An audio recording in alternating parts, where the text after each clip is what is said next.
अशोक खरात प्रकरणात आता त्याच्या मुलाला चौकशीसाठी ताब्यात घेण्यात आलाय. भोंदूबाबा अशोक खरात प्रकरणात एसआयटीने मोठी कारवाई केली आहे. या प्रकरणामध्ये तपास आता कुटुंबांपर्यंत पोहोचलेला आहे.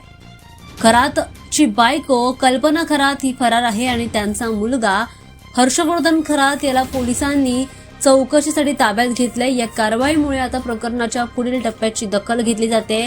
नाशिकमध्ये एसआयटी पथकाने खरात यांच्या घरावर छापा टाकला. तपासादरम्यान त्यांच्या मुलाला चौकशीसाठी ताब्यात घेतलाय. पत्नी कल्पना खरात अद्याप फरार असून तिचा शोध घेण्याचे प्रयत्न पोलिसांकडून सुरू आहेत. एसआयटीने आर्थिक व्यवहार आणि जमीन घोटाळ्याची चौकशी करण्यासाठी डिजिटल आणि कागदी पुरावे गोळा केलेत.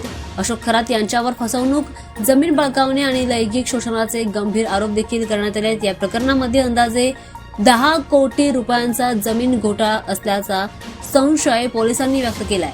एसआयटी तपासात असंही समोर आलंय की काही कुटुंबियांनी या घोटाळ्यात भूमिका बजावली असण्याची शक्यता व्यक्त केली जाते. एसआयटी संपूर्ण प्रकाराचा सखोल तपास करते, त्यामुळे पुढील देखील अटक होण्याची शक्यता दिसून येते. एफआयआर मध्ये नमूद केलेल्या प्रत्येक आणि आर्थिक व्यवहाराची एकूण एक चौकशी केली जाते. स्थानिक रहिवासी आणि नागरिकांनी या कारवाईबाबत वेगवेगळ्या प्रतिक्रिया आता व्यक्त केलेल्या आहेत. दरम्यान या प्रकरणाची खरी हकीकत आता लवकरच समोर येईल. आतापर्यंत त्याच्या कुटुंबापैकी त्याच्या मुलाला आता ताब्यात घेतलेला आहे आणि त्याची पत्नी कल्पना खरात ही अजूनही फरार आहे आणि पोलीस देखील तिचा शोध घेण्याचे प्रयत्न करत आहेत. मुलाची चौकशी सुरू आहे. राज्यभर या प्रकरणावर आता विशेष लक्ष दिलं जात आहे, त्यामुळे पुढील कारवाईवर आता सगळ्यांचीच नजर आहे.